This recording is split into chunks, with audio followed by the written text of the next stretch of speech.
All right. Today is September 15th, and the Yankees just finished losing a series to the Blue Jays. Oh, man. Yankees just lost 2 of 3 to one of the worst teams in the division. While they haven't played that good up there in the 6th, they really haven't. The Yankees come back home for their final homestand. But do we really care about this loss, or what's the actual sentiment?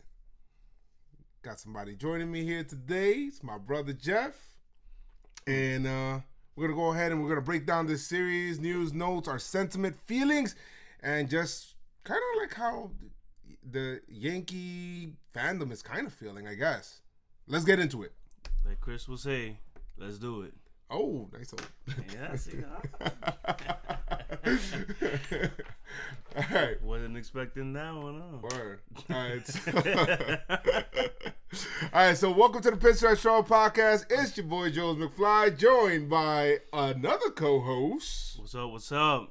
It's my man Jeff right here. It's my brother, and he's filling in. Got another person subbing in, you know what I mean? Next man up. Next man up, man. Exactly. Next man up right here, coming up for Chris, which, Chris thought, maybe I might be able to try to do the next one. And, the Yankee team doctors actually told Chris, you got no chance. Yeah, you're gonna no chance in hell. Yeah, you're gonna have to scale it back a bit. We need you ready for the playoffs. Yeah, we need you ready for the playoffs. You're gonna have to take a couple of days off, similar to I guess Gary and Edwin. Well, we'll definitely get into that. We'll get into that. The injuries and stuff like that, and we're just covering Chris first because he's definitely there. He's our IL here. And Rams, the fireman, who helps you when he can. He definitely helps you when he can. And he did help us last week. Last series, sorry. It was very good, very good. So some people said that they really liked it. But Ram is a firefighter and, duty calls. So he wasn't able to be here. And I was going to have him and Jeff actually in this one. And we were going to all talk. So we're going to be in here chopping it up and doing all that stuff. But, yeah, Jeff, let them know who you are, man. Tell them a little bit about who you are, how you became a Yankee fan and all that. Oh, I know how you became because I kind of seen the whole transition. But, yeah. So, my name is Jeff. You can follow me on Twitter and Instagram at YoungGodJeff. Shoot that follow. Everywhere, you know what I mean? But most importantly, follow the Pinstripe Strong Twitter and Twitter. Yeah, follow the Twitter, follow the Instagram, follow us everywhere. But that's what basically. So this is actually who runs the Twitter. Instagram. I don't see you really on it, but we'll see. We'll see. Jeff is the one that Instagram is. The algorithm is pretty difficult there, but now the Twitter one for sure. The Yankee Twitter. You know who you guys are. You guys definitely represent. But, I always say that I was born a Yankee fan with this whole family.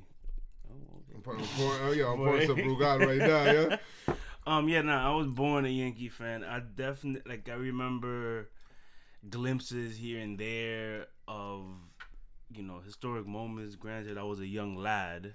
A young lad indeed. Right, but, honestly, one moment that I'll definitely say what made me a Yankee fan is in 2003 when Aaron Boone hit that home run. I don't know if you remember, but I definitely remember that. No, I don't know if you remember the moment, but in the house, I was young. I was just riled up, yelling and crazy. I was like, let's go! Yeah, I was on the phone with Chris, actually. But yeah, that moment there, that right there really made me realize, I love this team. I love this team. For a while, he was like my hero. Okay. That Aaron moment Boone. There, that was. Yeah. See how it comes full circle? Now he's our manager. It does. But comes full circle. So it's some good shit. But that's good, bro. Because it's like, I see the whole thing, and you guys, anybody that joins my live stream, knows. My brother is probably with me the whole time, and he's yelling his strike calls, and yeah, we go out to the stadium, and when we go to the stadium, they'll be like first of all, we're like the life of the party when we get there because of him, because he starts to do the whole Bugs Bunny shit where he be like, yo, that's the old Pepper. Oh no, that's usually like I leave that for like the bleachers too. Yeah. You know? When we there, we in the zone. Yeah. He'll go like, that's the old Pepper. That's it. Come on, man. Give me that the look. whole heat, and you know Yeah. when they throw the strike, we go woo. Yeah, You know, strike him out. Strike him out. So it's a good shit, man. My brother and I here, man, just going ahead and bringing it up. I will say, I'm very happy to be in this podcast. I was supposed to be here last week with Ram. Oh, by the way, guys, this is the executive producer. Okay, so the executive producer has graced us with his presence. Right? Finally. All right, to finally help in the production of the podcast. And he is here today, so thank you. I mean, I had to really almost bow to you, really. I try to make time. You know, I know you and Chris are the two pillars of this whole podcast. So, you know, I just try to make my time available for you guys, and I'm just happy to be here. Well, I'm glad you could fit us into your schedule. No, seriously. But some good shit there, man. If you guys want to follow Jeff, follow him at Younga Jeff. And spelled exactly how I said it. Exactly how I said it. Right. On Twitter and also Instagram. Follow me at JoezMcfly. Follow Chris and his hospital bed at Chris McFly 28, who is my normal co-host, just in case this is your first time listening to this. And since this is your first time listening to this, just in case, right? Make sure you go, if you're on iTunes, anywhere else, that's great. I love that. Make sure you do subscribe to it so that you can get the up-to-date, as soon as we do receive it. And make sure you do leave a 5-star review. And share with your friends. Tell your friends. Tell your friends. So that's that's what we're doing there, man. And also follow the Pinstripe Strong Twitter and Instagram page run by this guy here, right. The executive producer. You know what it is? We just need to get more tools for this guy. Maybe mixing board, soundboard. Start chopping it up. Chopping it up. Adding get another mic for him. 'Cause right now we're sharing one. Right. We got we got the Brugal out right now. Cheers, real quick. Yeah, cheers. Cheers, old chop. Oh. So guys, yes. Good. Oh yeah, one thing I almost forgot before we do get into the news, notes, and everything else. Make sure you guys go to John Boy Media. The link is in the description of this podcast somewhere, or also whatever. You could be able to get it. Right. And get your shirts, man. The Pinstripe Strong store is open, y'all. Get some stuff also from John Boy and Talking Yanks and all those guys. And we also got a event coming up, which we'll talk about in a second. But guys, make sure you guys go on there. Got some new shirts coming up. Got some shirts I'm even working on right now that I'm really excited for. Check those out. Got some new De Lo Mio shirts that just came out. Dropped today. Hot fire on the streets. Let's go. You see, this is why we need the he's trying to do the soundboard. He's trying to do the sound effects. But we need that so that we could be able to kind of pay old tribute to this is actually Hispanic Heritage Month. So what I did was that on that shirt, and I sent it to you guys before I did everything, but put everybody that is Hispanic, of Hispanic descent on there, that's on the team. Put them on the shirt, kind of like how they have the retired number. Yeah. So around the circle around shirt on there, and under it I put De Lo Mio, and then of course I have a like a Spanish Savages in the Bronx tee, which is Salvajes del Bronx. Right. Look. So you already know. You guys get it. You guys know where to get it, right?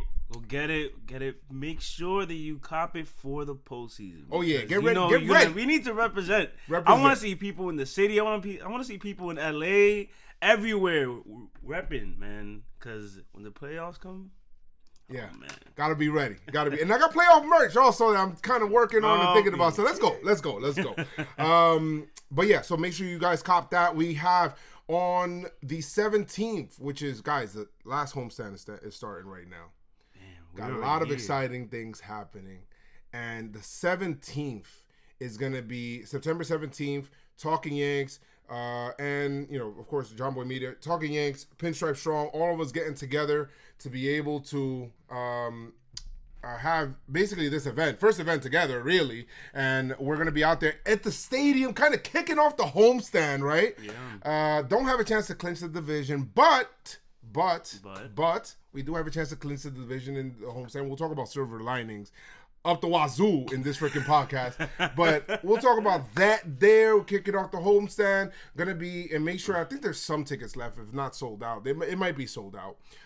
But what it's doing here is that, we're gonna be welcoming home some people that we've been waiting for all year. I've been waiting since spring training for this. Yes, since it was announced that he was out and then out again and then out again and then out. It was like, what the hell? But it looks like we may be, starting to come together and all that stuff. So copy your tickets. Go to John Boy Media or, to their website so that we could be able to copy it there. Hour and a half before the game, unlimited food and drinks, burgers, hot dogs, and beer and all that shit there. So make sure you do take advantage of that. For sure. And housekeeping. Oh, yes. Before we get into this series, I do want to shout out to House of Hoodies. Okay.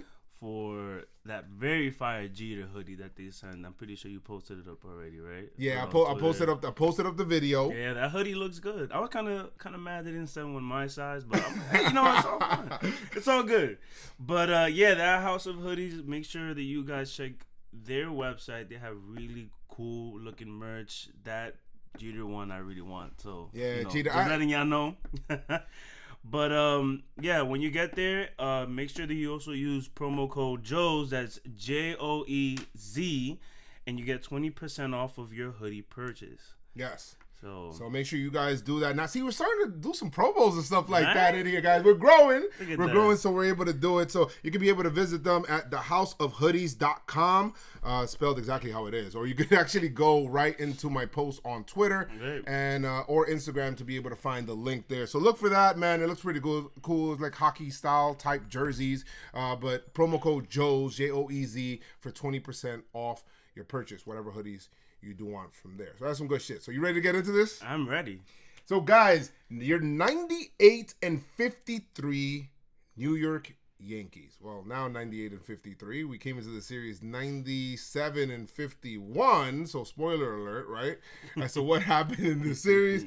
Do we care? We'll talk about the sentiments later. But in this podcast, we're going to be talking about pushing for home field advantage versus rest, and the reaction, that the freaking it's like the fan base is kind of having, it's kind of split, right, Jeff? Because it's like some people, they kind of care. Other people, they kind of don't. Some people get it.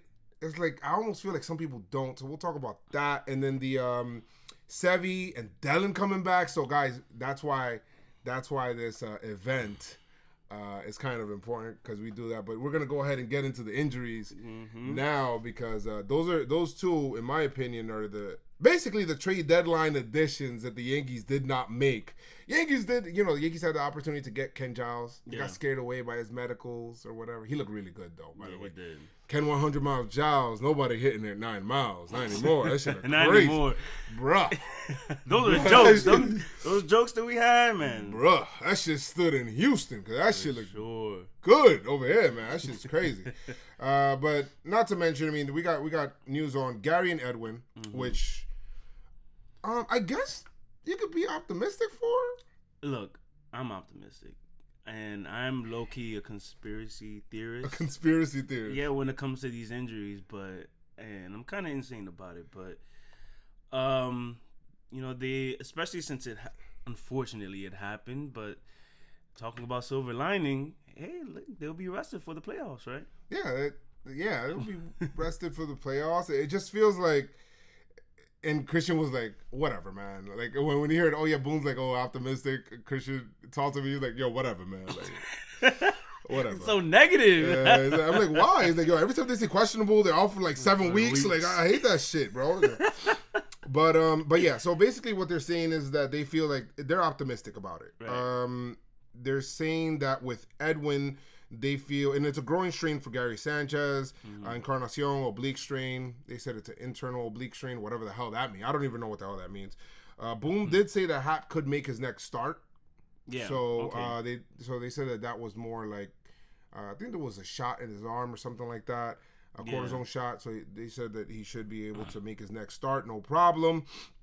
But, one report came out that said that they're questionable for the first round of the playoffs. And then Boone comes out and he says that Gary could be back before the playoffs. Look, man, just as long as they come back. That's all that matters. And Encarnacion, they're saying that it's a minor oblique strain. And guys, I mean, he kind of hit a home. He hit a home run after he kind of felt it. So it is what it is. Whatever. Dylan was activated. Ooh, Killer B. Dylan Betances activated. That's what I thought. Activated. And and that was good. And he had a good outing, which we'll definitely speak on. Successful outing. He looks like he's still building up arm strength, though. He looks... We're going to talk about it. We're going to talk the about Killer it. B. The Killer B. The Killer B. Yo, they're going to swarm, man. Yes. The Yankees would activate Monty... Gumby. Mount Montgomery, Gumby, as we would say, was activated, and to be able to do that, Yankees reinstated Jordan Montgomery and Dylan Betances from the 60-day IL. They designated right-handed pitcher Ryan Dull, and they transferred Jonathan Holder to the 60-day DL. Or IL, sorry. I don't want to say IL. You got to get used to it. Yeah, it's got to get used to it, even though we've been talking about this all year. But yes, the IL, still have not gotten used to it. Sorry, you got about 20 years of just saying that shit. And then in a matter of months, you have to change everything. Yeah, it's gonna have to take a little while. So that's with that. And then we also have who am I missing? We talked about Giancarlo. They did say Giancarlo. How can this is the second time I'm almost forgetting Giancarlo. Guys, if you guys don't know the story, I released a picture of the De Lo Mio shirts, right? Where you had the guys and I had them in a row or whatever, and then some people were like, "Oh man, I love the fact that you have Zach Britton on there." Yeah. And then and then he's half Dominican, De Lo Mio Personal, of course. Let's go. Yep. And then they're like, "Where the hell's Giancarlo?" And I'm like, oh my God, what the fuck? I forgot. And then I looked at the message that I sent John Boy, because I was about to give him shit. I was like, yo, what the fuck, John Boy? And then he was like, yo, bro, you put 29 twice. I'm like, oh shit, I'm the fucking dickhead. I'm the idiot. Right. So what the hell? So I put 29 twice instead of, I meant to put 27 and 29. But whatever. Right. Que Sarah, I guess. But yeah, we fixed the shirt right after, re-released it with everybody that's on there. I didn't put Andujar on there because he wasn't, he's not really kind of, even though he was part of the team a little earlier, but he was not really on there. Plus, it's not really even. It's not really even. It's not really even. So it's all right. So whatever. Maybe next year's shirt will make an amend to it. But yeah, Giancarlo Stanton is supposed to be coming back in this homestand. Some people said early in the homestand. I heard somebody say Tuesday. Look, as long as you get there, man. Let's go. So now we're talking about activating four people in 2 days? Jordan Montgomery, Dylan Betances, and Severino. The Sevis is coming back on Tuesday. He is starting, guys. Starting, motherfucker. Let's go. Then, of course, you got Giancarlo Stanton. So that's some good news there. So, yeah. But we'll talk about silver linings. But yeah, so I mean, like you said, the whole podcast we're gonna say silver lining. We're gonna there's a silver lining thing to the podcast. So yeah, guys. So let me know right now what you guys think of the injuries. Which one do you guys think is gonna be the most impactful, and how do you feel going forward? But do you have anything to say, Jeff, about these injuries? Just basically don't get injured anymore, right? Right. Look, I'm just hoping, please. Let's get to the playoffs in one piece. Yeah, just in one piece, basically. Which is basically my sentiment of this series. And probably, I don't know, I didn't really hear exactly what you think, but I kind of feel that we kind of feel the same on this. But we do. Yeah, all right. Well, we'll definitely talk about more later. Let's just get to game one, Tanaka versus... Michael K. So I like the little nickname, too. Tanaka against Michael K. Now, his name is Anthony K., and they're not related, apparently. Like, how many people you know named K? Nah, I don't. But anyway, so they're not related. Right. Michael K. was very sure to say we're not related. And then by the end of the night saying, I wish we were related. Because, he pitched pretty well against the Yankees. Yeah. But Tanaka in this game did not have the best of starts, John. Yeah, he was not Tanaka-san. And you know what? He was actually, he looked okay throughout the game, and then he kind of. I mean, he got a couple of strikeouts. He was there. I mean, look, the splitter was splitting. Some of the sliders were sliding. The problem the problem with Tanaka is just it wasn't too consistent in this game. Yeah. And that was the problem. That's what I felt was the problem there. Like it just felt like it wasn't too consistent. It kind of sucked. Just in starting off this game here, Tanaka in the bottom of the second inning, Grichuk, who the only person that it feels like he fucking homers against is the New York Yankees. Yo, guys, by the end, I hate to spoil shit, but by the end of the series, this man would have 8 homers or 9 homers, I believe. I'll look at Katie's numbers or whatever it is, but 8 homers against the Yankees. Like, what the hell? And most this season. Yeah, and a lot of it is on Tanaka, too. Like, he's just looking at him and like, you. And he just, like, gets it out of there all the time. You know what? I honestly don't think that man, Grichuk, okay, Grichuk, like how this guy, John Sterling calls him. Yeah, Grichuk. Really does not care who the hell he's seeing out there, but he just homers against anybody wearing pinstripes or the Yankee gray rose, like road grays. Yeah, road so grays, that shit just kind of fucking sucks. I'm sick and tired of that guy. Thank God we don't have to see him anymore. Psych, we have to see him basically at the stadium one more time. So hopefully the Yankees can find a way to keep him in the ballpark. River Eye Blues actually tweeted something. They said, it's pretty funny.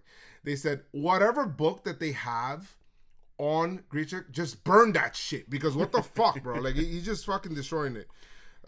They were even calling him like, it's like the Yankee killer for the Blue Jays. And oh yeah, 8 homers this year, most by any player. Crazy against the Yankees, right? So get used to it, guys. We're gonna say that a lot in this podcast today. Grichuk homers, 1-0 Toronto. Bottom of the 4th. Tanaka would kind of hold him down there. We just thought at that time, oh yeah, it's just the obligatory Tanaka home run, right? But I was just gonna say that too. I honestly, it hasn't really been as much frequently like in this second half, the obligatory home run.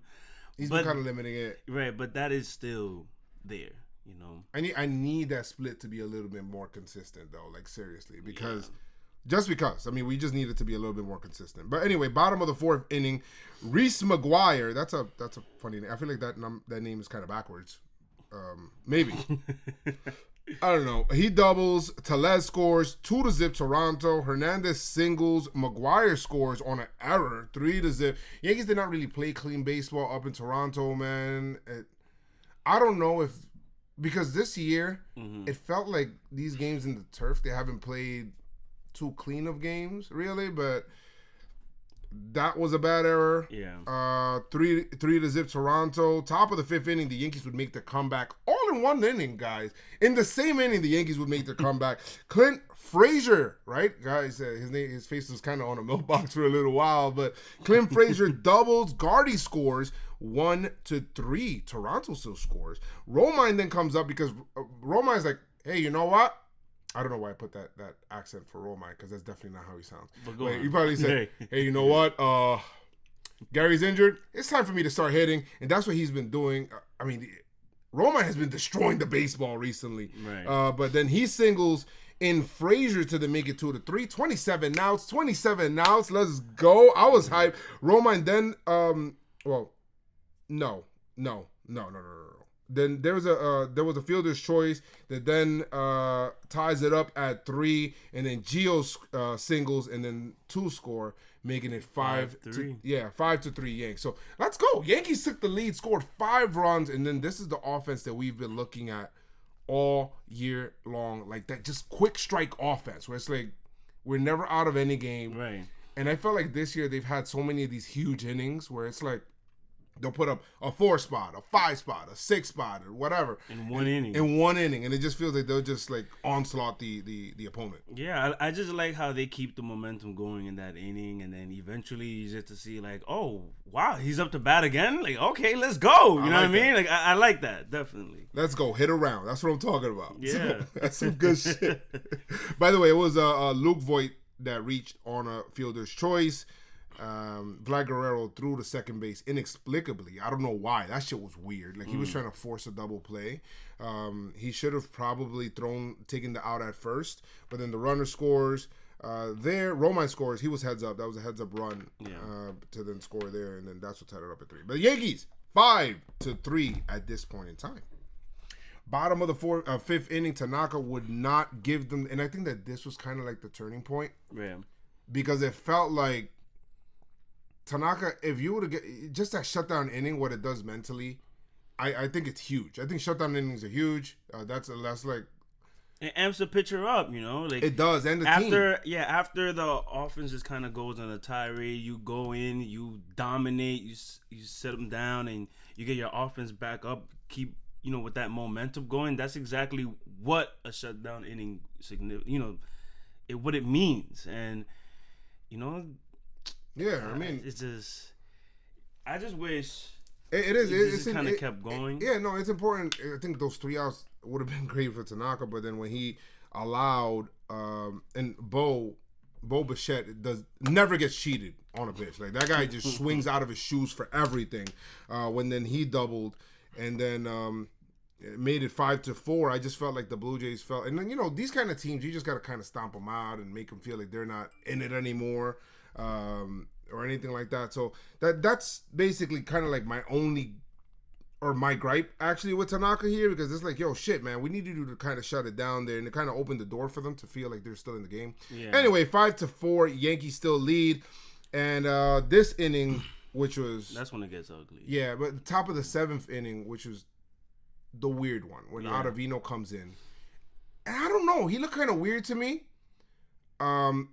And, his numbers are really good. It just feels like sometimes if he doesn't have it, he's either letting inherited runner score or he's, walking people. It's weird.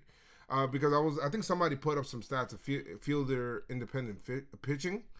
That's basically the amount of base runners that you allow. And it just feels like, and not that it feels like, actually, Ottavino is the worst on the team. Really? When it does come to allowing base runners, and it's just like, what the fuck? Like, that's kind of weird, because you look at his ERA, it's good. Like, it's statistically, really he is solid and he's like on point. But I'm pretty sure some of the games that you and I see together, when we see Ottavino up, it's like he is super nasty. But it always just kind of seems like there's always like a man on base, like somehow, some way. And I always joke around saying, he could just kind of does it because he just wants a challenge. I guess, man. But obviously, that, bro. It's just like a small joke. But it's just he needs to go in and do his job, shut it down, because the bullpen is nails.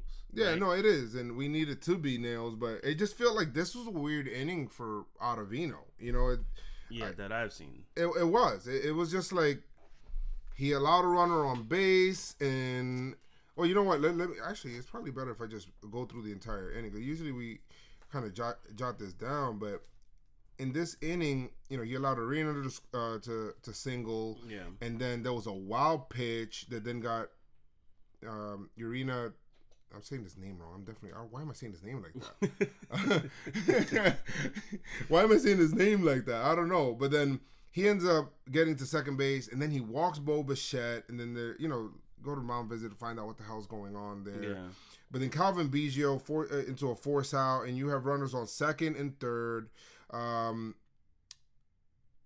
It was kind of weird. No, it was a force out at second, and then runners on the corners. Yeah, runners on first and third. Yeah, so it was runners on the corners there, and then you have with Vlad Guerrero batting. And for some reason, it looked like when Bo walked, he felt a bit chopped at the umpire because he thought. Like, he struck him out. That shit was a ball, though. I'm going to be very honest. When the umpires call some bullshit, it's some bullshit. Yeah. But when the umpire called it a ball and walked him, he looked clearly bothered. Like, yo, that was a strike, man. Like, he looked like really pissed off. That shit was a ball. Like, come on. But it just felt like that kind of trickled a little bit more because then what you seen is that he balks in a run, and then he's kind of disputing that. Yeah. There was that one play where he was running to first base. He's like, "Oh, I touched the base," and it's like, "Yo, he was safe, bro. Like he was safe." Like that was the fielder's choice, by the way. And it was just like, "Yo, come on, man!" Like, it was weird. He was a little bit late getting there. Also, to first base, but he looked a little. I don't want to use the word rattled. Like bothered, kind of. Damn, what the fuck is the word I'm looking for, man? I hate it when you try to figure out a word and that shit is like... You're going through like the library in your brain. Like, word. It's like... But anyway, he just felt like a bit... I guess you want to say... mentally preoccupied, I guess. You want to say that? Like, it was basically weighing on him. Okay. A little bit. And it was letting him affect him. And I felt like that's why he balked. Because he said, no, I didn't balk. I stepped off. Yeah. And then after in the postgame, he's like, I felt that it touched the rubber. I didn't, step off the rubber to then do it. And then, so clearly he was out. I don't know. He wasn't, maybe mentally he wasn't there. I don't know what was going on. But then that was a weird inning because that balk was big. It ended up scoring the tying run. So that was stupid. I don't know what the hell was going on there. 5-5 tied game. This game would go into extra innings, so that would suck because the Yankees would not do anything. By the way, spoiler alert, Yankees did not score any runs outside of that top of the 5th inning. Bottom of the 12th, Bo wins it with a walk-off homer off of, who was it? It was off of Lions. Yeah. Some guy that's definitely never going to be on the team ever again, but Lions. Sessa actually pitched pretty good. Britton pitched pretty good. Canely actually pitched pretty good. And then Ottavino was the one that kind of blew it on this one. Yeah, so. Ottavino was just kind of out of it. He recorded I don't know, Ottavino. I never really see like his line like just end like that. Usually he's like nails. He always delivers. There's probably like little things here and there, but usually when he completes like a whole inning, he's just solid. But and you know what, we could blame Ottavino for the blown save or whatever, but in this game I'm gonna kind of blame Tanaka. You got to do a little bit better, Chief, than 5 innings, 8 hits, 4 runs, all of them earned. No walks, so that's good. I like the obligatory home run that we talked about. Yes, the obligatory homer. Whatever, it's kind of accepted for Tanaka as long as it's solo. And then 6 Ks. So yeah, it really just kind of falls. I mean, the bullpen can do whatever the bullpen can salvage, but it really just comes down to the starting pitching. And Tanaka didn't deliver today. Yeah, I mean, second walk off on this road trip. That's kind of weird. To start off a series too, right? That shit is weird. So they did it in Detroit where they lost in a walk-off. That shit was an ugly-ass game. This one kind of became an ugly-ass game too. And then they lost in a walk-off too, this time in extra innings. So at least the first time they were a little considerate. They would lose in regulation and the Yankees, you don't have to worry about anything. But from Canely to Ottavino to Britton to Sessa, who pitched pretty good in this one. And then Lions, who gave up the game-winning homer there to Bo Bichette. And Yankees lose 6-5. Anything to say about this game? Anything else?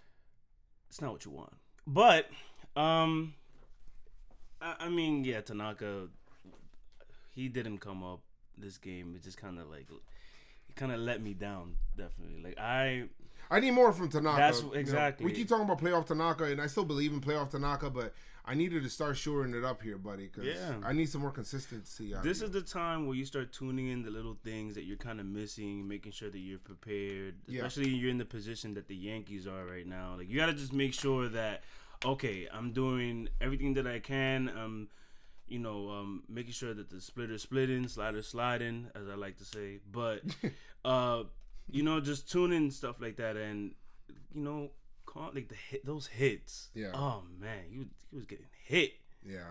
Well, it is what it is. I mean, whatever. On to the next game. Just fix it for the next one, Tanaka. Come on, let's go. Game 2. Paxton, who's actually been really good. And we got the big maple. Like him. Yeah. So we got Paxton against the Pokemon Wabafat. And so I mean we got Wabafat. So so the Pokemon was out there and Yankees kind of treated him that way. This game, guys, was a slobber knocker. Listen, I don't know if Yankees were mad in this game. I don't know if I told you, but I really like Paxton. And Paxton. What do you mean, like as a pitcher, obviously. Oh, okay. What the hell? I don't know what you're talking about. I think I really like him. Got no problem. Because no problem with that. Just in case. No, like Paxton, man, he's that pitcher that we got when we got him. Yeah. He is right now who we set out for him to be in the beginning. Like, this guy is just monster, man. I don't know if you want to go through the line or you want to go through the innings right now. We can start. I mean, it was pretty. It was. I mean, it was all right. I guess if you want to say it was okay. I guess he's only undefeated. Oh, by the way, Christian just messaged me finally a little late. When it did come to Ottavino, he said, "How about the word tormented?" Tormented. Whatever, motherfucker. Like, you over here texting, like, what the hell? This guy's executive producing the show. You and him from far, switch right? From far. So he texted me. So yeah, I guess tormented would have been the better word. Yeah. I guess. Whatever, Chris. I feel like that's like an asshole talking there. Actually, what I mean is tormented. So, by the way, Paxton came into this winning 8 consecutive starts. And how would he fare on this game, on this day, after the Yankee loss? He would do pretty well. This, to me, though, is the Gardy game. Because Gardy came out, and Gardy is...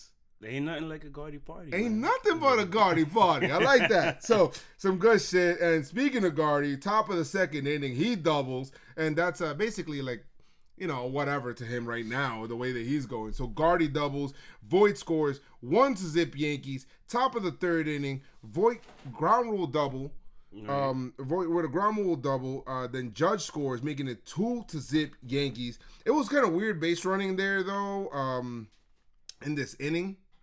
Because it felt like in this inning, and it was like, yo, I hope this game doesn't start becoming the weird ass game, because I hope it doesn't start becoming like a weird ass game because of Yankees are. It almost feels like the Yankees are leaving a lot on the table. It felt like the Yankees should have been up like 6-0 at this point. Yeah, but they only had 2 runs, and Glaber was thrown out at third base.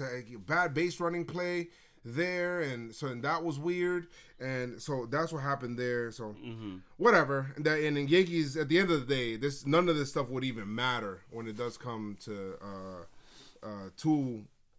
the result of the game, just because of that happened. But you don't want to see that stuff happening. A lot of ugly stuff has been kind of rearing its head throughout this time, right? Right. Like, look, get it all out now, because I do not want to see any of this during the playoffs at all, right? So yeah, none of this, missing cutoff man, errors and bobbling, not converting errors. Yeah, base running guys, awkward stealing. Gary, what the hell? We're looking at you, Gary. Yeah, we're looking at you. We're looking at you, Gary. I'm still upset about that. Yeah, I don't know what the hell was going on there, but whatever. Awkward stealing. What else? I mean, I'm thinking about a whole bunch of shit. Like, it's just a lot of stupid stuff. But you're right. Get that shit all out now before anything. And, I got no problem if none of this shit ever rears its ugly head in the playoffs. Right. Yankees have the tendency to, like, really fuck up an inning sometimes defensively. Even though they're really good defensively. Yeah, they're really but good. You look at some stats like errors. It's like, well, what the hell? What's up with this team? But anyway, top of the fourth inning, Gardy B. Ain't nothing but a Gardy party. Hits his 24th home run to make it 3-0 Yankees. Gardner. Oh my God. Like I said, he's very, very, very eco-conscious. The Gardner is always planting in the outfield. More trees, more oxygen. I love you, Gardner. You're the shit.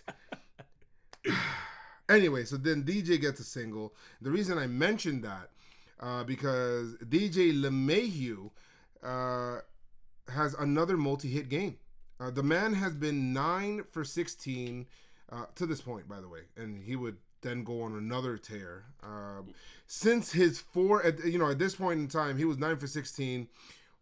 After his 4 for 31 slump, even gods can come down and become demigods at some point in time, right, Jeff? So, of course, there are Hercules type players. Yeah, type players. So he was able to kind of come back and say, I struggled for a little bit. Let the rest of the league kind of catch up. Now, he's back to his shit again. Right. So DJ LeMahieu would have a great series. Spoiler alert. And then top of the fifth inning, Gardy homers once again. Another 2-homer game for Gardy. Yo, I really can't believe 25th of the season. people were really upset that But we got. I mean, I don't know who the hell would expect this. I didn't expect. I didn't expect it. This has. I mean, you said this before. This is hands down his best season. No, absolutely. Ever. No, it's now it is Hands down. fact. This is his best season, and we still have about what we got, like 11 games left. Yes, 11 games left. But this is definitely his best season. Hands down. That signing on that end. Imagine where we would be right now without Gardner, with Hicks down, with all of this shit happening with the outfield, Giancarlo hurt. Remember when we came into the season, people were like, oh man, where are we going to play all of these outfielders? We have this abundance of outfielders. We have a surplus. A surplus, man. Like, what the are we hell? doing? We're going to have to trade, like, Giancarlo. Like, why did we even sign Gardner? Oh my God, that's so dumb. Yeah, look at Gardner, bro. A 2-run homer for him. No, that was a 3-run homer. My bad. I apologize to you, Gardner. 6-0 Yankees. And that's, by the way, his 9th career multi-home run game and his 2nd of this season. Great job. Bottom of the 5th inning. Sac fly by Boba Shit. 6-1 Yanks.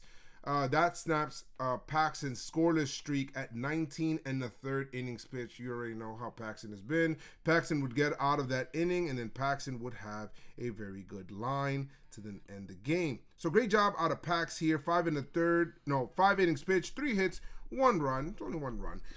2 walks, and don't like the walks. And 3 Ks. So great job. I mean, he got out of it. Got another W. Yeah. So you already know that means 9 straight wins. The first Yankee to win 9 straight starts in a single season since Ron Guidry did it in 1979, who won 11 straight, by the way. Man, he did it in back-to-back years. He did it in 78 too, where he won 10 straight.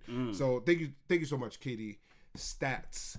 Katie Sharp. Make sure you guys follow Katie Sharp on Twitter. Real quick on Paxton, like, I mean, the numbers obviously won't really give like the testament of what he actually did during the game, because he was pitching so well. Like, everything was really, he was like in control of everything. Of course, I mean, I think it was like the first inning where he really got into like the trouble that he did. But other than that, like, what I love about him, he bounces back and he just starts hitting. The first inning, I'm like, he had runners on 2nd and 3rd. I'm like, all right, come on. I'm like, get it together. Just strike out the rest of the guys. Like, it was 1 out, and then he ended up getting a fly out, and then struck the next guy out. And I was like, let's go back to business. I don't struggle in the first inning anymore. Fuck out of here. I feel like he was like, this is Paxton on the mound. He's like, oh shit, man, like these thoughts starting to creep in. He's like, oh man, are we struggling again in the first inning? Like, he's on the mound, kind of talking to himself, kind of looking in his glove, looking around, and then he's like, he looks around, he stops. He does that like Jimmy Butler face where he kind of stops, like he shakes his head, like, fuck out of here, man. I don't struggle in the first inning anymore, man. Come on, let's go. Pop out, strike out. Let's go. Fuck out of here, man. Get him out of here. Get him the fuck out of here. Let's go. Come on. So it's great shit. Great shit out of Pax, man. So good shit for you, man. I'm really happy the way that he's really rebounded here. So definitely, especially they were letting him have it in the beginning of this season. People, and then he was hurt and all of this stuff. So it's good for him that he was able to kind of snap out of it. But the Yankees would be like, all right, we got it from here. Yeah. All right. So, you know what? I was thinking about, I don't know why. I was thinking about that Jay-Z line where he was like, I got it from here, yay, damn. And then they just went on to just be like, this is what we do. Yeah. All right? And then, bro, in the top of the 6th inning, Gleyber Torres joins the party, and then he hits a 2-run homer to then make it 8-1 Yankees. Voit then homers back-to-back, like John Sterling used to say. In the belly, 9-1. Luke Voit, I think is that his first homer since coming off of the IL? I think it was. I'm not sure, but 3rd deck, by the way, straight center field. So then that's crazy. 285th homer of the season for the Yankees, and they're leading the Twins by 5 homers. I don't know if people are following that, Chase, but there was a time where it looked like the Twins were going to run away with that home run record. Yeah. The Yankees said, Nah, wrong. Yes. So, they said, well, I gave you guys a lead. Let's go. Let's go. So that's what they did, man. And they're going to go ahead and run away with this. They're going to be playing in Yankee Stadium. And then after that, who are they going? They're going on the road to then Tampa Bay, 2 for Tampa Bay. And then they're going to go to Texas, guys, where the ball just flies out of there. So I think that's pretty safe to win that there. Top of the 9th inning, the Yankees would not stop scoring when Estrada, another one that's de lo mío, de lo tuyo, de lo nosotros. De lo nosotros. Vosotros. I never use vosotros ever. I didn't, but I had to do it in a, all right, so this is what I did, right? So in high school, and guys, I'm sorry that we're getting off tangent here. In high school, all right, so guys, in New York, you take these specialized tests called the Regents, right? Now, these are tests that they give in every subject and category, and then if you pass that, then, that's how you move on to the next standardized testing, basically. Yeah. So I never took, I'm obviously fluent in Spanish, even though sometimes I confuse myself, but sometimes I'm fluent, I'm very fluent in Spanish. Yeah. So I said, yo, is there a way? I don't want to take Spanish. What the hell do I look like taking Spanish? I know Spanish. They're like, all right, well, if you pass it, we'll give you all of the credits and we'll give you college credits too. Yep. I'm like, what? Get the fuck out of here. So I took the test. I got like a 99 on it. Bombed it. Yeah, bombed it. And get that out of there, yeah, man. And then even people were like embarrassed. Like I told my mom and she was like, why didn't get 100? I was like, what the hell? Like, she's like, how you didn't get 100? Me. yeah. Like, what the hell are you doing? Like, oh, I apologize. Please. I'm sorry, Mama. I'm sorry. Mama, don't. Mama, don't. So that was crazy. So after being on punishment for about 4 months, you got your credits. Nah, it was funny. But they gave me all the credits and everything like that. I didn't have to take the Spanish test. But in the test, I'm assuming the question came up with vosotros. And yeah, like, so I had to use that. So basically, that's the gist of what I'm saying. So, I don't really know too many Dominicans that use that word. No, we don't. Which is another word. It's kind of like nosotros a little bit. With a which V. is like us. Yeah, but vosotros is kind of like us and them, kind of. So it's kind of weird to explain it. Yeah. But yeah, so I used it there. So that's the little tangent, and this is where on this podcast you could learn some Spanish. All right, so Spanish 101. The more you know. Watch, somebody's gonna say I passed my fucking Spanish test because of the Pinstripe Strong podcast. Thank you, Joez. Thank you, Joez. Like, I appreciate it. So yes, you're welcome. So make sure you subscribe, leave a 5-star review because of that. So I appreciate it. But yeah, back to the title, Estrada. Estrada hits a single that scores Higgy. Making it 10-1. By the way, the reserves are in at this point in time, making it 10-1. Estrada scores on a ground out by Wade's World. Party time, excellent. Which I want to talk about, by the way. Also, Estrada, I think, could really have an impact on this team, and I think that, especially after what I seen on Sunday, I think that he definitely needs to have a postseason roster spot. You guys could disagree to the hilt. I don't know why, but Tyler Wade. All right, so.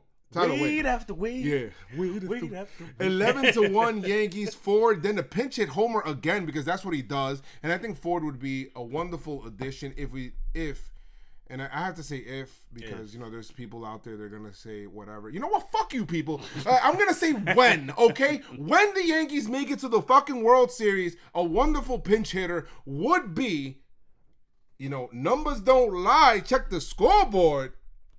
Mike Ford. Yes, that's what I'm talking about. Mike Ford will be, I think that he would be great because guy comes in, has the right mentality. When it does come to pinch hitting, apparently, another pinch hit homer. Love that. Love that. So great job, Ford. Has a homer there, and that's a 2-run homer, making it 13-1. Yanks. Do we have to even talk about him? Oh, yeah. Yeah, whatever. Bottom of the 9th inning. They have a... what is it? Ureña? Ureña has a 2-run double, 13-3. This is just scorekeeping. Doesn't really fucking matter. 13-3, the Yankees win. 9th straight win, like I said, versus Ron Guidry. Great shit for fucking Paxton. Game 3. We're thinking, shit, this shit is going to be the repeat of the next series. And then there's Chad Green that comes in to open it. But... the important part about this game, guys, is not about the result. It's about what happened, and we'll go through that. because in this game, the Judge starts it off. Of course, he gets Homer there because he's, Aaron Judge. He comes up real quick. Yeah, Abo Taco just kind of smacks it out of here. On. Let's go. Yankees leading 1-0. Bottom of the second inning, McKinney RBI double to tie it 1-1, and then Ureña. I'm seeing his name a lot, right? Ureña. Whatever. He has a double to then put them in the lead 2-1. It's like, yo, what the fuck? But whatever. Let's go ahead. Let's come back. And by the way, that's against Monty, guys. And that's why I didn't kind of mind these hits because I'm like, I'm just happy to have Monty back. Oh, man, it was so good to see him back. It's so good to be back. So it's a great shit out of Monty. Just coming back, Tommy John surgery, and to battle back and make it back, even if he doesn't make the postseason roster, and I don't know what he can show in these last 2 weeks to make the postseason roster, but even if he doesn't make it, I think that just having him back, great shit, man. I'm happy with that. So. What I definitely want to say is welcome back, Gumby. You were super missed. Like that, like him. He's a lefty, and he just so good because a lot of the pitches that he had today, they were looking sharp. His finishes were very strong, and the only thing is just that a lot of things he wasn't locating. Yeah, location, arm strength, like stuff like that. Which will come back with time, but I think Monty was. I think he looked pretty freaking good for somebody coming back, first start back, and his line is not too desirable. 2 innings pitched, 4 hits, 3 earned runs, 2 strikeouts, a lot of homer. Didn't that's not what you want, but what you want is the fact that he came back. And what I love about Monty, what I always love about Monty is how he's unflappable, bro. It just feels that way. But anyway, so. In this game here, let's get back to it. Right. So, top of the 3rd inning, DJ doubles and scores Wade. So 2-2, we tied the game, 27 outs, and Wade is getting on base, guys. Wade is getting base hits. Let's go. And when he's on base, he is a problem for the other team. Okay? The man is running. He's like off of first base, like pitchers are like, yo, what the fuck is going on? Like, it's like twitching out of nowhere. The hell? Like it's crazy. People sweating. It's crazy. Wade makes people nervous. Okay, that's what I love, man. And you know what? He would really impress me in left field. To be honest, I seen Clinton left, and I seen Wade in left. He was out there. He was doing certain things, certain balls that he knew that he could not get to, even with his speed. He was kind of deking to make believe like he was going to catch it, and then he knew whatever kind of. He knew how to play. He knew how to play. The guy is just very sound mentally, defensively. You can see that. He looks so much better. Definitely. Like, he really improved. If he can do that, and he can play left and right, and maybe some center, and he can play the infield positions, wait, Frazier. Come on. I don't know, Frazier. I don't know, brother. I don't know what's good with you, bro. Bueno. One thing I love about Tyler Wade, and I mean, I've been seeing it all year, but I'm just still mesmerized by his speed, like his base stealing ability. Really this fast. Guy has not been, what was it? He hasn't been caught stealing at all. In this game where he scored that run from DJ, I thought he kept running. When that ball, listen, he actually stopped at second, Jeff. And that ball, when he noticed it was going to be a hit, and by the time the ball landed, listen, he was already rounding third. I was like, how fast is this guy, man? This guy's fucking the Flash. Was it like a hit and run at that situation? It was a hit and run, right? That's right. DJ came up. Let's go. Yo, because right before that, what had happened, he was actually going to steal. Yeah. And he just stopped right there, and he saw where the location, because that was a breaking pitch. Yep. And he was so tight of himself. He said, fuck. They were looking back, but I mean, that hit and run got him in no matter what, man. He's super fast. Yeah, super fast. Yankees would then take a 3-2 lead on a Didi RBI single to then score DJ, bottom of the 3rd inning. Grit chick. He homers and breaks the... he then homers and then ties the game at 3. And then bottom of the 5th inning, he then hits a 3-run shot. And then... yeah. So he has a 3-run shot there, and then that ends up. That's basically all she wrote, guys. Because fucking Nestor Cortez, bro. I'm so sick of his shit, and we're gonna talk about him. But top of the 7th inning, Romine then scores on an error, 6-4. Yankees have an opportunity, don't cash in on this one, and Yankees for the most part end up losing this game 6-4. But this game is about silver linings, because one thing that I forgot to mention was that Dellin Betances also made an appearance. Oh, how can we even gloss over that? I didn't gloss over it. I purposely left it for the end perfect. Because, of course, Green had a really good inning, and he's been very dominant in whatever role he's been in. Montgomery came in, he had a whatever start. Didn't lose the game for the Yankees really, but didn't really win it. But first start coming back, no problem. I'm excited for Monty, and then Betances comes out.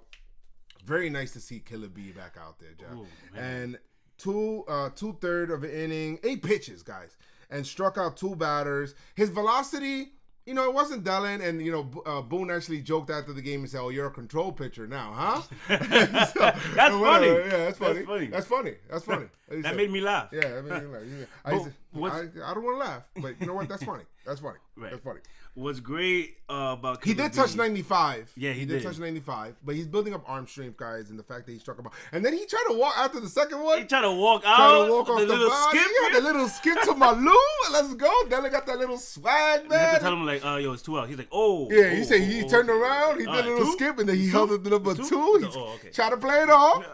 And then Severy is in there like cutting ass, and they all laughing. Hilarious. They're like, "Yo, two. It's 3 strikes. It's 3 outs, guys. It's 3 outs." All right. And then he turned around. He was laughing. Boone came out, pulled him out. That was fun. After 8 pitches, and then I'm really looking forward to see Dellin, the Killer B, coming back and doing his job, and then enter Nestor Cortez to then barf up this motherfucking game. I'm sick and tired of Nestor Cortez, and you know what? What? Talk about it. No, I'm not gonna spoil it yet. I don't know. We're almost baited him right now. Almost, like he wanted to say it right now. Ben Heller comes in. He has a very good inning. 2 innings, 1 walk, 3 Ks. That looks good. Lyons even came in and he had a inning. So basically, the only person out of the pen who we're excusing Monty, right? But the only person to come out of the pen and have a shit performance is Nestor Cortez, which I'm tired of. That's it. I'm sick of this shit. Whatever. I don't want to see you anymore, bro. Like, that's it. Get him out of here. Yeah, you're trash. Oh man, shit. But anyway, I'm baiting him like he wants from to talk Green about it. on this bullpen day, from Green to Monty to Betances to Cortez Jr. to Heller to Lyons, Yankees lose 6-4. And that is the series. Yankees lose this series 6-4. It sucks, but Jeff, my sentiment is, how do you feel about this? I mean, How do you feel about losing the series? All right, I look at it this way, right? So we lost the series, and usually it's like, I personally don't want to lose any series. I want to win every single series at all. I just want to steamroll every single team. But us losing right now, it's kind of a, that's how I feel. That's how I feel, and I'm gonna tell you why. So I honestly feel like it's just like we just lost. Get ready for the next game. Mm-hmm. It's because, especially this series going in, we knew ahead of time that we had a lot of players that are returning. Yeah. And the way that I look at it is okay, I want to win, but I just want to see exactly how they're performing. How is Betances going to pitch? Yep. How Monty's going to pitch. Right. Like, I'm focusing mostly on that, and it's it goes to any series where any returning player comes back because just not even the series, just for the rest of the year. Yeah. Like, I just think the magic number, guys, is currently at 3 because the Rays lost. Yeah. So it's down to Babe Ruth. I think that, and I get it. There's the home field advantage people. Yeah. And then there's people that's kind of like us that kind of see the big picture. Yeah. If I had to choose between home field advantage and being healthy, I'm choosing being healthy every single time. I'm not going to say, and don't mistake me for saying I don't want home field advantage. I do. But if I had to choose, like, there's going to be some days that I'm not going to pitch these guys 3 days in a row or want to give a guy an extra blow, extra rest or whatever it is to get him off of his feet. Like, it's not gonna happen. I'm not gonna run this team into the ground, go full throttle toward the end just to fucking get home field advantage when your team is like Have you not seen the whole fucking year that we went through? Right. Like, what don't you comprehend? There's people that are actually mad about this shit on Twitter where they'll be like, oh my God, we're not going for it. Like, yo, Boone doesn't fucking learn. Boone has won 98 fucking games with a team that has lost 28 fucking players. Like, are you kidding me right now? Right. Like, give me a fucking break. Boone must be like, excuse me, you. Get the fuck out of the way, okay? I need to make room for my fucking Manager of the Year trophy because you don't know what the fuck you're talking about. At all. Okay? So Boone knows what the fuck he's doing, okay? With this team, how to manage. The Yankees have not had one reliever pitch 3 days in a row this year. That is the only team to do that. And they have 98 wins. And you want to tell Aaron Boone how to manage to win? Why?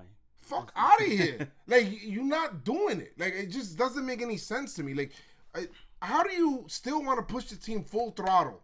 Oh, why are you resting this guy? Why are you doing... You know, when I stopped asking, why are you resting this guy? Why are you doing this? When people like Gio Urshela was coming up after people was going down, and when other people started, you know, once I started to see that anybody in pinstripes can do it this year, I stopped. And that shit was back in fucking... was like at the end of May. I was like, yo, you know what? I stopped questioning lineups. I stopped. Yeah. When it comes to bringing in like bullpen and stuff like that, I get it. I get the sentiment. Look, Cortez sucks. He does. I get it. But he's not going to throw in a guy like Ottavino. Maybe he wants to give this guy a mental break because of the day yesterday. Yeah. Obviously. I don't know. We don't know. Only the manager knows what's going on in his clubhouse, and we're not going to push these guys.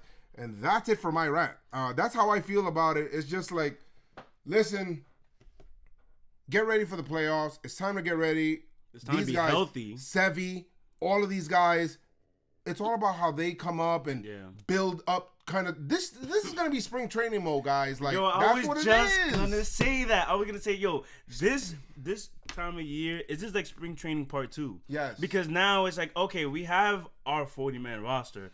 We're going to see who is it that is going to be effective during the playoffs. Absolutely. Because we want to see, okay, Nestor Cortez, you're out of here. You're a bum. Like, we're not doing that. These guys are not pitching in the playoffs, right? So right. Don't worry about it. But we got to throw them in those situations because, you know, we don't want these other bullpen pitchers that are going to eat up even more innings in the regular season when we need them for the playoffs. Like, come on. And you know what? The Yankees just don't fare well up in Toronto. They kind of don't. The Yankees are 39-54 at Rogers Center since 2010. That's tied with the Rangers ballpark, 13-18 for their worst record at any AL ballpark in the last 10 years. It's just what it is. I think there's something to complain about. Yeah, I mean, whatever. There's nothing much to complain about, but it's just that. So, my thing is, and I agree. Like usually we will be go for like, you know, oh, we gotta get home field advantage. We got to. Listen, like, I'm gonna be real. This year, this team, like, whether we're at home or on the road, it don't matter. This lineup is I get why people hit. I get why people say it because of what happened in 2017. They feel like, oh shit, we lost to Houston in Game 7. Right. We had home field advantage. We would have won. I get it, right? And even John Boy says this, and I've spoken to him. We've had conversations and stuff like that. If you don't win on the road, you're not going to win the fucking World Series. That's just what it is. You got to be able to win on the road. So what if you have home field advantage and one of your pitchers has a bad start at home? And what are you going to do? Oh, shit. Oh, my God. That's it. It's over. We fucking lost home field advantage. Let's just give up now. No. You got to be able, for the Yankees to win that series, they would have to win on the road, right? Yeah. So what are we talking about here? There's nothing to talk about. Let's win on the road. That's just what it is, right? Like I said, do your job. Look, next man up, do your job. Every mantra that we've conjured up this year. That's it. That's it. Just do it. Playoffs a different beast, man. That's just what it is. It's a whole different beast. And we got, you know, a core of players that have playoff experience. That's why I wanted to get that shit off my chest because I see it on Twitter and it's just so fucking annoying. So whatever it is. But Jeff, we're on the road now. So who is your Pinstripe strong performer of the series? All right, so all right, I'm going to go with DJ. That's my DJ LeMahieu, man. Like that guy is DJ. That's my DJ. Right, Hey. like he's super clutch. He went 7 hits on 7. He went 7 for 17, 2 runs, 7 hits, 1 RBI. And like we mentioned earlier, he was struggling. He had that struggling and he was stretch. struggling. You know, like I mean, if there was a comeback player of the week, it would be him. I'll give it to him. But yeah, I thought he did pretty good. That's a good choice. No, he was really good, man. Good choice, but to me, he's not the choice. Nah, he's not yours. Nah. And 7 for 17 is very good. It's very good. But I'm gonna go with that ball-headed fuck, that pound of muscle, that Brett Gardner, that eco-friendly Gardner that just continues to freaking plant in the outfield. I love that shit. 25 homers out of Gardner, 5 for 12 with 7 RBI in this series. And he had a great catch, played great in center field, had a great catch in the outfield also. Brett Gardner, you are the Pinstripe performer of the series. Now, Jeff, it is time for the you.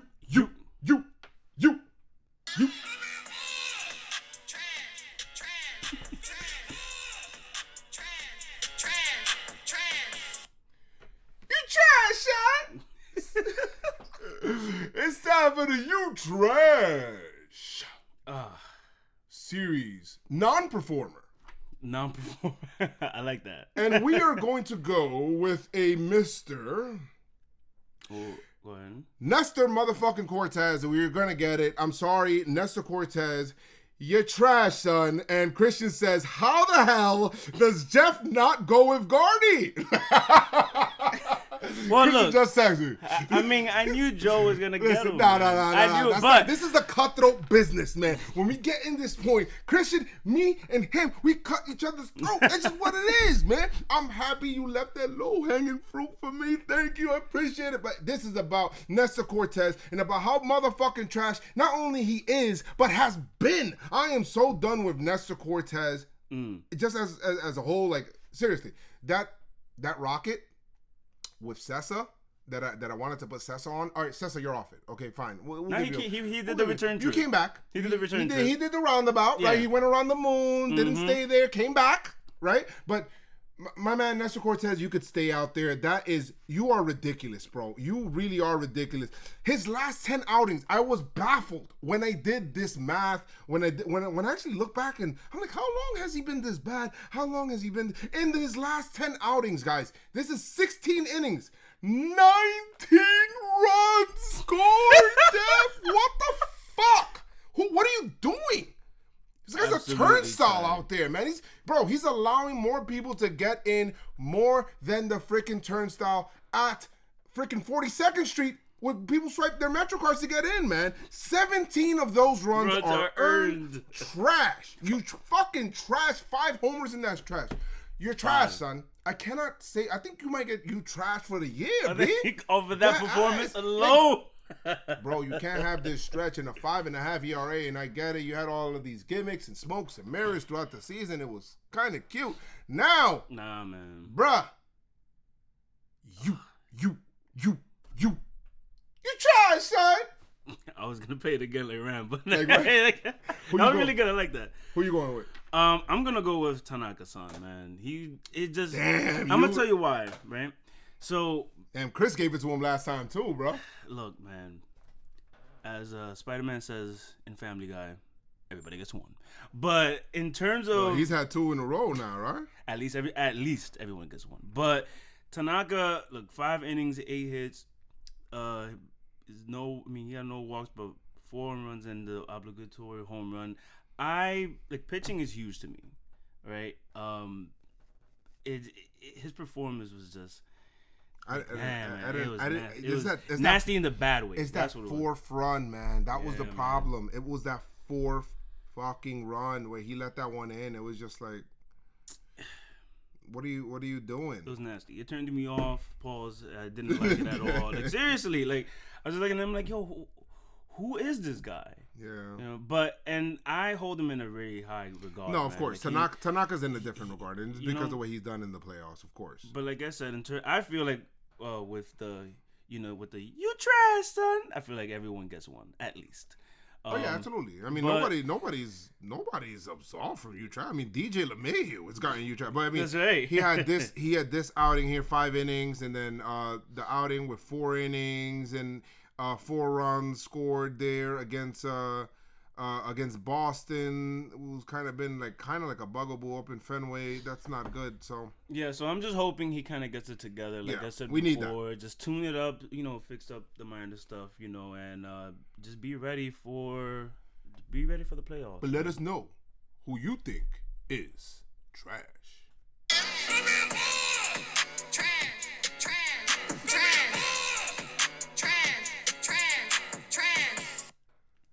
Trash, son. We need that sound. I'm telling you. That's a good shit. Yeah, we gotta put that like shit as in a there. sound Yeah, bit. absolutely, man. We Gotta put that in there. But anyway, so yeah, guys. So let us know. Make sure, and thank you guys for listening, man. Really do appreciate it. Thank you, Jeff, for joining, for coming in, man. This is not gonna be the last time. Definitely not. No. Another reason that everybody's kind of coming in is that for the playoffs, there's gonna be a lot of people here for the podcast. Yeah, man. we're gonna be watching the playoffs. Oh yeah, here. absolutely. If we're not at the game, we're watching it here. Absolutely. Because trust me, we will be at the game. Exactly. So guys, make sure you guys cop your tickets for the Pinstripe Strong and the John Boy Media with the Talking Yanks crew event for the 17th. We're gonna cop out. We're gonna be doing a Q&A tomorrow on YouTube, so I'll be doing that. Make sure you guys join up for that at 9 p.m. So I'll be scheduling that, and then we're gonna go ahead and start this series. Magic number is now at Babe Ruth. So man. We're almost there, guys. Damn, we're there. Yeah, we're there. The guys, the Derek Jeter video though. Listen. I'm not gonna spoil it. Let's not talk too much. It's really good. All right, so look out for that. Follow me at JoezMcfly and on Twitter and Instagram. Follow Jeff at Young God Jeff. Twitter, Instagram, basically every social media on the planet Earth. And also follow the Pinstripe Strong Twitter and Instagram page, man. But like I always say, guys, make sure you guys keep your pinstripes on and stay pinstripe strong. Let's go Yankees, all right? Tell them no.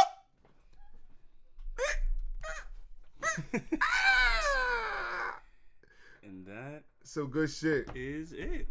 Wow. Cheers. I can finally drink this watered down Brugal. Some good shit, man. So Jeff on the podcast, how you guys feel he did, man? How you guys feel he did? What up, y'all? What's good, Jared? How you guys doing? See some people in here. What up? I see some people in here. I see someone talking about football. Yeah, some people talking about football. No, people hop in here. They talk about everything, all things. That's some good shit. Somebody even said, "Fuck the Cowboys." What the hell? Yeah, fuck the Cowgirls, man. Some good shit.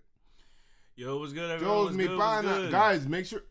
Did you guys see the new shirts, man? I released the shirts, man. I got the De Lo Mio shirts, and I got all of the Hispanic players. So hop on that. And, definitely hop on that. That was fun, though. It was fun. It was fun. It was fun. It was cool. Yeah, look, you carried it. Come on, Jeff. Stop, man. You did some good shit, man. You did some good shit. Get your merch. Absolutely, get your merch. And that's the shit I got in the unanimous you trash. I'm telling you. Yeah, Christian said, "Hey, yo." Yeah, you see how I was baiting real quick. Like, I know you wanted to talk about it. I had to talk about him, yo. He got me so tight. Yeah, he's bad, man. He's fucking garbage. But tired of his shit.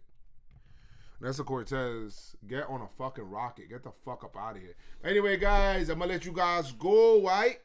You know what's crazy? We didn't get to talk about the upcoming series and Severino coming back. Nah, it's cool. It's cool. Sevy, we kind of hopped. We talked a little bit about Sevy, him coming back and shit like that. So it's all good. But whatever. All right, guys. Thank you guys for joining. Really do appreciate it. Make sure you guys subscribe to the podcast so you guys could listen on there. Thank you guys for joining live. Pinstripe song, Pinstripe Stroll. Let's go Yankees.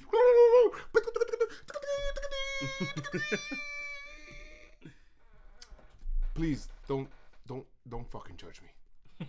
Don't judge me.